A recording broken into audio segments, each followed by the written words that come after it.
Welcome, everybody, to another episode in Greeting Moshiach. This is episode, I think, 22. And I'm here together with Simcha in Crown Heights, the Rebbe's Shchona. And, a lot of people are getting ready. You see flyers everywhere. There's already an event in Florida preparing for Gimel Tammuz. And, we've been having discussions on what it means, what Gimel Tammuz is supposed to mean, what are you supposed to do. There's big discussions about what you're supposed to do, how you're supposed to feel, what's going on. So, Simcha, I would like to, have a conversation about, what, I have my feelings, you have your feelings, but I think there has to be a understanding of what is Gimel Tammuz and how, and I guess then our opinion of what should it be and how should we act based on that. Yeah, so I think we'll start off with you're growing up. What was your impression growing up before you had any big ideas? I think that's a good place to start. That's definitely a good place to start. So I think growing up, it was all right. Gimel Tammuz, Yertzeit, Tzadei. So it was Beferish Rebbe's Yertzeit. Yeah. Very, very Beferish. It didn't really make sense because, talking about the Rebbe as Yechi is still alive. I remember we had a kid in my class who we made fun of, we thought that he was one of the people that thought the Rebbe was under the bima. We made fun of him like the Rebbe was under the bima, but we had a little. I don't know how to explain it, but whatever. There was an understanding that the Rebbe was still alive in some way, but then Gimel Tammuz would come and be like, okay, so what are we doing? And then we would go to the Oyel, and I remember. So as a kid, it was very I don't really remember what we did as a kid. It wasn't special. We didn't do anything special. Nothing stood out. It was a special day, right? Yeah, maybe we had a fabring in my house. As a bacher, you get an aliyah Shabbos before you go. If you, I think the first Gimel Tammuz as a bacher, I was in Tzfas, and we did the minhagim. We wrote a pan. So copy and paste from what the Rebbe told the Chassidim of the Friedrich Rebbe to do for the Yertzeit of the Friedrich Rebbe. The Rebbe writes there that those that are connected should this is what they should do on the how to commemorate, so to speak, the Yertzeit, the Hilula, Yom Hilula. And then as I got older, I think it was in Zal already. I was here for Gimel Tammuz, and I was sitting at the Shabbos table with my uncle, and we had a discussion. And by then I was already no, idealistic. We're not going to do it. Dafke. So when did you come up with that? I don't know. I think one year I just decided this makes no sense, and I'm not going to do anything. The Rebbe is clearly talking about Yud Shvat, and I'm going to choose not to do it on Gimel Tammuz. Why? Because you're going to tell me that what mean the Rebbe, this is what the Rebbe said. No, that's not what the Rebbe said. The Rebbe said that about Yud Shvat, not Gimel Tammuz. So I don't have to do it. It's not something. And if the Rebbe is not telling me that this is what I have to do on Gimel Tammuz, I don't want to. Correct, I'm going to choose not to do it. So you have those people who end up, they don't do the minhagim for the Friedrich Rebbe because they say I'm not a chassid, I'm kosher to the Friedrich Rebbe, and I'm not going to pretend like I am. Right. So that.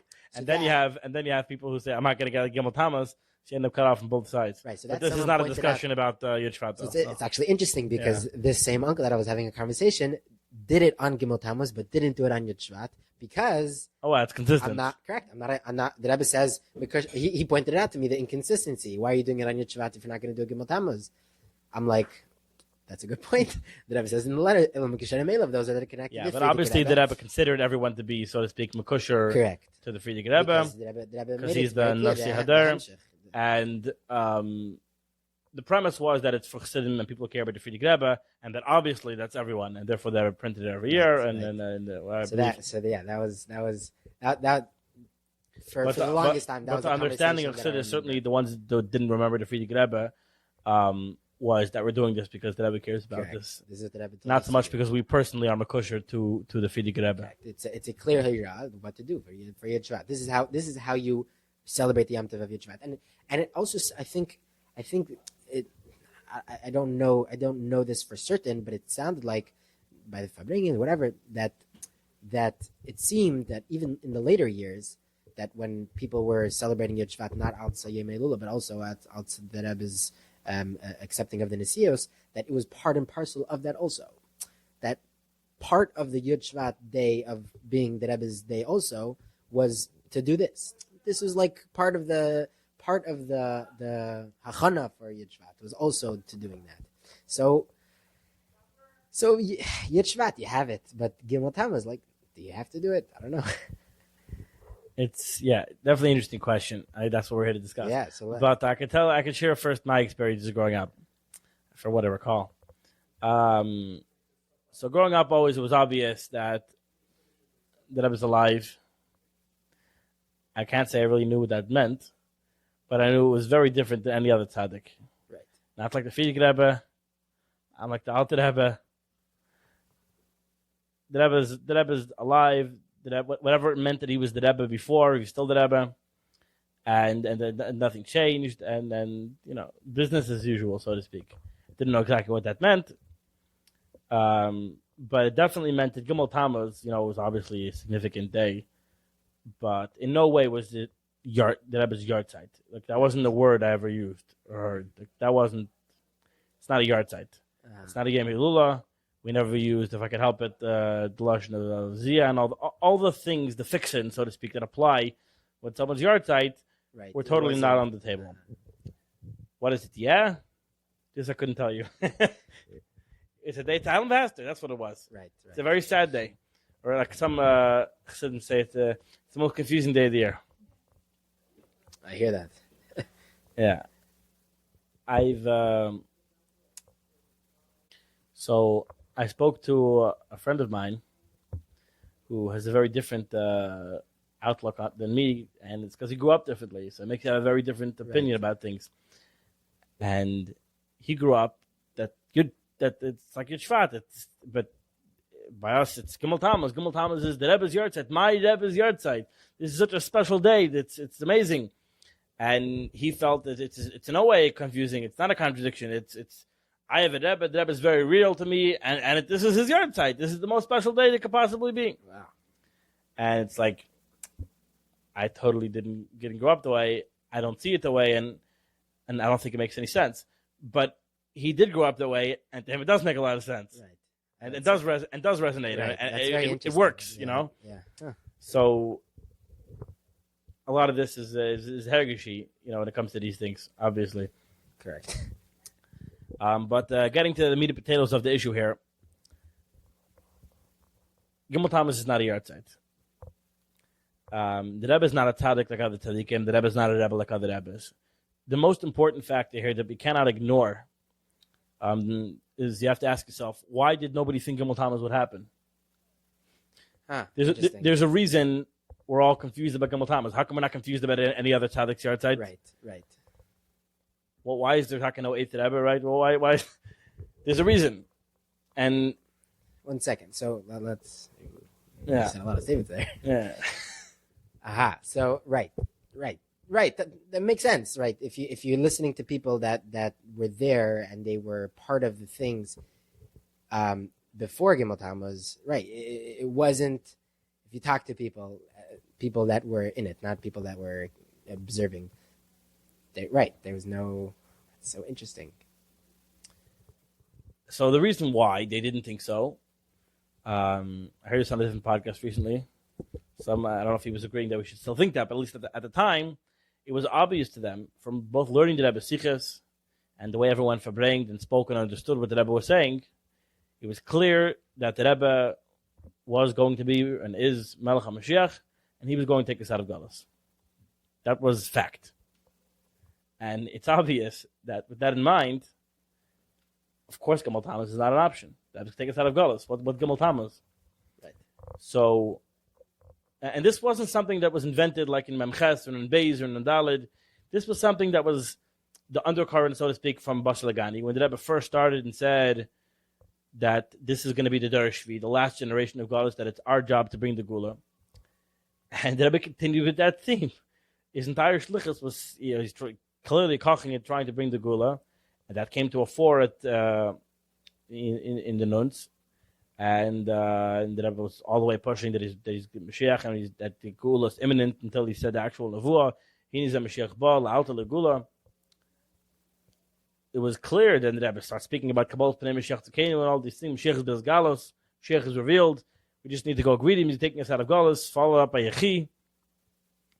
There was, by a lot of Chassidim, just to give some context, there was 0% chance that Gimel Tammuz was going to happen. There was no way. It was impossible.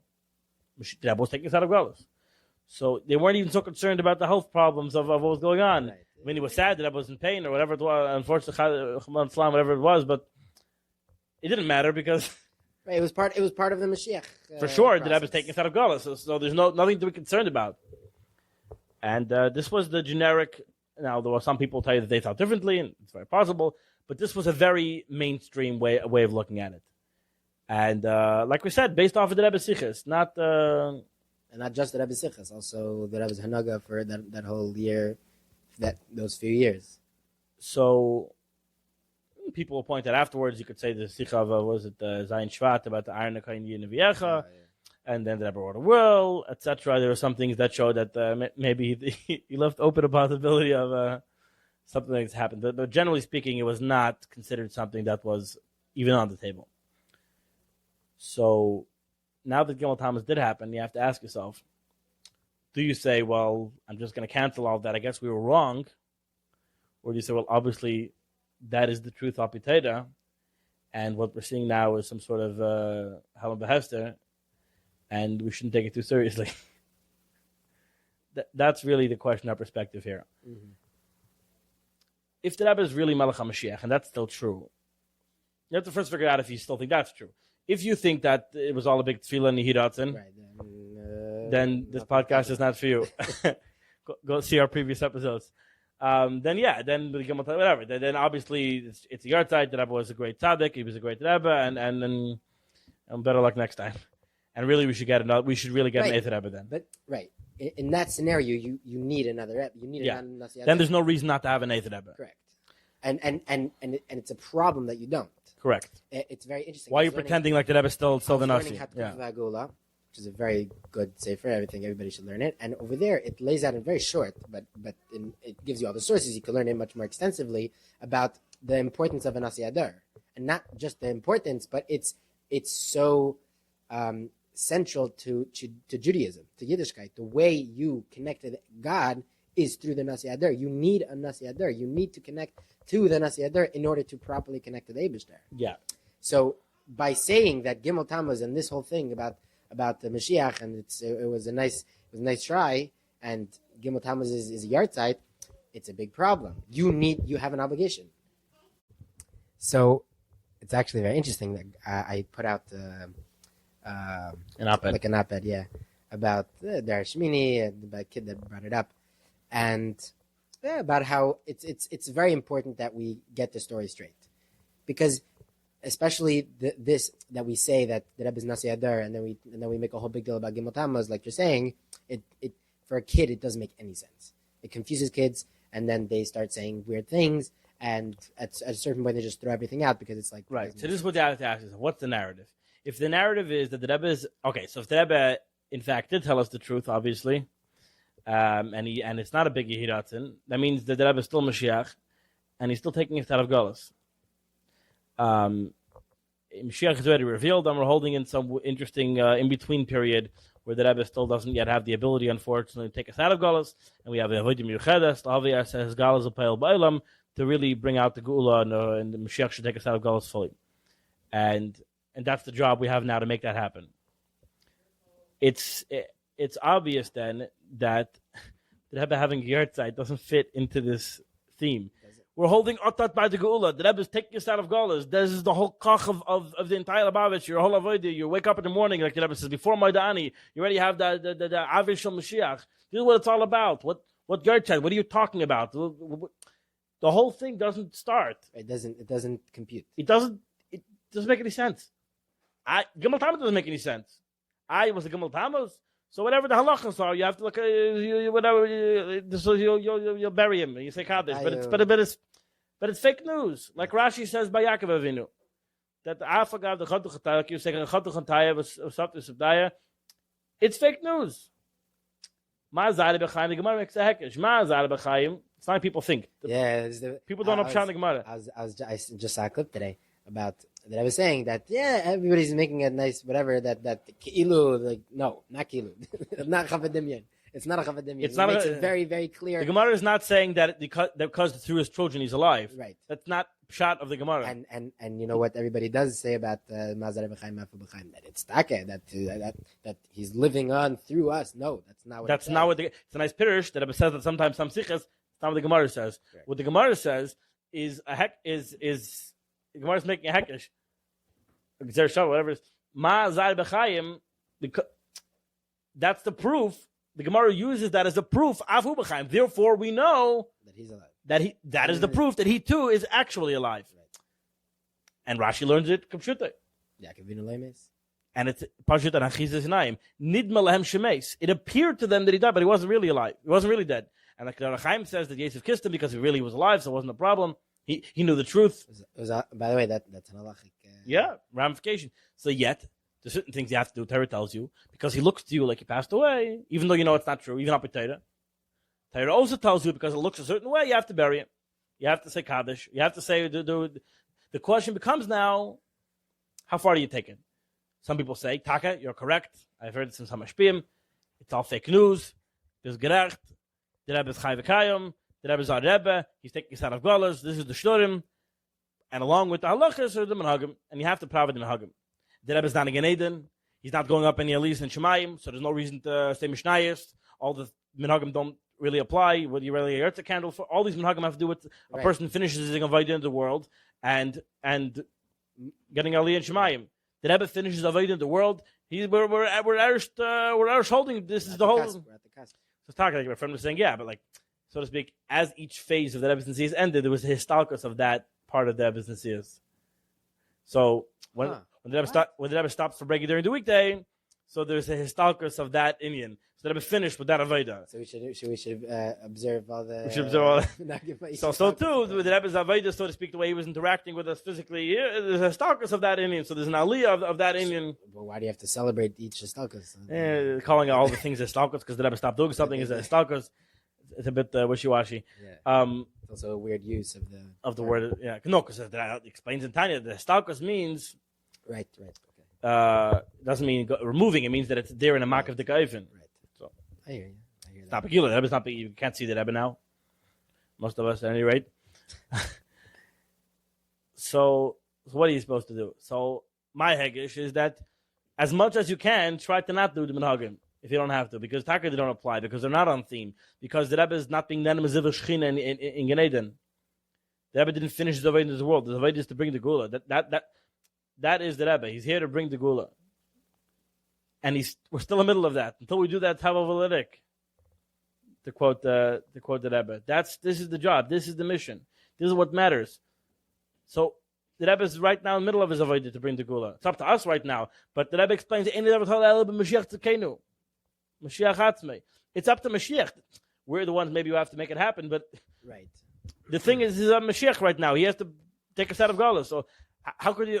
What has no and you know from the Gemara, Mashiach is sitting at the gates of Rome. Mashiach is doing one bad digit at a time. Any second he's waiting to take us out of Golas. Mashiach's not in Gan Eden being that as Shechina. Yeah. That's so. Why would you want to prave the yard site?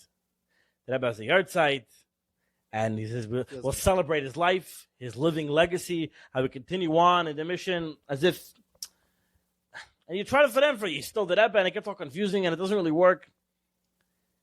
You say, there's such a far, like I mentioned, that it doesn't make sense, and you should do them anyways, because it's Zaydah from Tan. Okay, after. But the issue is like I was saying is that it doesn't work because at the end of the day, other people don't know what your Hegesh is. They just see what your Hanhag is. Then once part of those Menhagim is getting yourself a new Rebbe also. Correct. If you want to follow the Menhagim. Correct. If you want to follow, if it's the same thing like Yud Shvat, where we had a Lepoyo with all the things that Rebbe said about the Fidig Rebbe is with us and he's alive and the Shemfim Fidais the Gar is a Nachmar Lebedike, Nachmar Starke, Nachmar Active. It was Lepoyo. There was another Rebbe on the ground. Because the Rebbe explains, Moshe Rabbeinu's neshama must always be in the guf gashmi of the Nasi Ader. Not in all the Am, that's but in the Nasi Ader. And therefore, the Rebbe is still alive. Moshe's neshama is still in the Rebbe. The Rebbe didn't go anywhere. He's with us. There's a Halam, and what's Gimel Tammuz? It's a Halam B'Hester. There's a mimer of the Rebbe, Hasam Noshein B'Chayim. It's a Gimel Tammuz mimer. And there the Rebbe explains Korach's mistake, that he wanted Helam for the sake of Helam. He says, why? Because Helam is a good thing. Gashmis is a good thing. The Eibishter created the second day separation between the heavens and the earth, and it's really much higher. And he's correct that the last love will be revealed. The sherish of Gashmis and of Tzimtzum, and which you need Tzimtzum to create Gashmis, is really much higher. The problem is during Galus, it's impossible to reveal that. You'll just end up with Yinichet Techitzenim. It doesn't work. During Galus, you have to want Gilei. During Galus, Tzimtzum is B'Shvela Gilei. During Galus, you need the Mayim Tachtenim. The Eibishter separated between the higher and lower waters in the second day. Mayim Tachtenim Beichen Anan Bein Lemeva Kami Malka. We want to be with the higher waters. Only after doing that, Lasad Lavai will it be revealed the Maila of the Mayim Tachtenim themselves. But during Galus, Gimel Tammuz is not a good day. It's not a Maila. You have to want the Gilei. And you have to make sure also, whatever you say to Pshat, because this could really work in any way you understand it, but the point is, what should be the Hergish? It's a day of pain. It's not a day of celebration. We're not Lag Beimer is the day we celebrate the life of the Ashby. All of his things are Begilei. Gimel Tammuz is a day of extreme pain. It's not of longing, of chassidin, that they want to be with the Rebbe. They want the Rebbe to take them out of Galus. That's the focus. The art set of any tzaddik is very sad. But in retrospect, it becomes a celebration of their life.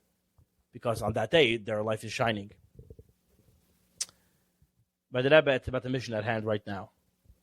And as an aside, I feel like the Rebbe is a good test. If you want to have ashpas, they'll give you ashpas. if you want to prove, the Rebbe is not going to tell you how to do this. In general, about the whole Kabbalah Malchus thing, the Rebbe will go with you. He's not going to. It has to come from the Am. So if you want to prove that the Gimel Tammuz is the yard site and you're going to get ashpas, fine, you'll have the ashpas. It'll happen. Whatever, yeah, you'll have brachas, you'll have whatever you need. It's obviously a very special day, but that's not the Indian. And I've heard it explained. What should it be compared to Tisha B'Av? Does anyone make a hachana for Tisha B'Av? Like it sounds crazy. We do things. We learn Hilchos Beis Bechira. We kochen it. We talk about it. But we don't prepare. We don't make hachana. Is what you make before you get a great hashpah. You want to have proper keli and make hachana because of the great special day. And like I said, right? Yeah, as we come closer to the Gula, just like Tisha B'Av, even though obviously Chassidim we care tremendously about the Galus and the Galus of Shechina and the Galus we don't have the Gula. Yet we tend to treat we tend to try to be happy and as much as we can not be too sad on Tisha B'Av. We throw beans and then we get upset at people for throwing beans and then we talk about the. Anyways, what's the point? That as we get closer to the Gula, like when Tisha B'Av fell out on Shabbos, the Rebbe was so happy, and eating even about Shal Shudas. We're going towards the Gula. We have our eye towards the future. We're not looking back. This that we're saying you have to want Gila doesn't mean living in the past. We're looking forward to the Gula, that the way it should be. The Rebbe needs to take us out of Galus, like he promised us, and. A lot of this is captured in the song, is a camp song, in the early praise to the tune of Vani Mammon. And it captures a lot of the points there. It's very meduyik, if anyone knows the song. And it really kind of captures the feeling of how he's going to the oil, he's crying, but the Rebbe is crying and he's here with us, really. And I know you're truly alive, and you're leading us, guiding us, and giving us life. That's the key function of the Nasi Ador, that he gives life to the entire generation, to the entire people. He's still giving us life. Nothing changed. And yet we're asking that he should come back. What does that mean? Because Lamata down here that we should see you. Then, and fulfill your promise, take us out of God, as it says there. You're crying, Yechia Melech. That's what you're crying. That's the theme. It's one thing. The Rebbe told us he would take us out of Galus. He needs to take us out of Galus. Doesn't mean we give up and just follow the Chafem. The whole point is Lapayel that we're left in this situation after Gimel Tammuz. Take a hint. It's up to us to make it happen. You know what I'm saying? They have a job to do, and we have to do it. So, as we approach Gimel Tammuz this year again, obviously we kachin and connecting to the Rebbe, but connecting to the Rebbe, not just Stam. The key factor here is because he's Melech HaMashiach. It's interesting. It's easy to kachin the skashros, but don't lose sight of the goal here. The ultimate skashros is Kabbalah Samachos. It's the ultimate correct. That is the ultimate connection correct. Between a nation and its king. And like we explained previously, episode 12, the Rebbe and Mashiach, they're very closely related. It's the same idea, like the Rebbe explains. The Nasi Adar is the Mashiach Shabbat. So before the Rebbe, Mashiach is the Rebbe is Mashiach, we know. But we need to focus on what's Negeyah to bring the Geula to focus on is that the Rebbe is Mashiach. And that has to be the Kach. And hopefully before even this airs, we'll already have the Geula Mitzvah Shlema, and the Rebbe will take us out of Golos, Pekad of Mamish. Amen. Amen. Thank you. To close, first of all, like, share, subscribe, comment. Very important that you should comment and share this video, especially if you agree with it. If you disagree with it, definitely leave a comment. We're taking sponsorships. If anybody would like to sponsor an episode, or even in the middle of an episode, they can give something. There's money and time put into this. Link in the description The below. link will be in the description of Mr. Shem. And yes, thank you for those people that listened to all the episodes until now. Thank you for being with us. Those people that haven't, this is their first episode. Please definitely go back and listen to the previous episodes. They're very, very important, very foundational to this podcast and to what we say. And if you have any suggestions for people that we should speak to on the podcast, please don't be embarrassed to email me, levipolachenko@gmail.com. Will be linked here. And have a beautiful day, a beautiful week. And we should have Mashiach, like Simcha said. V'yigalenu. Amen. ועד כדי כך המדב גולהוב מהדר עם זול מחי זין ישי המלך.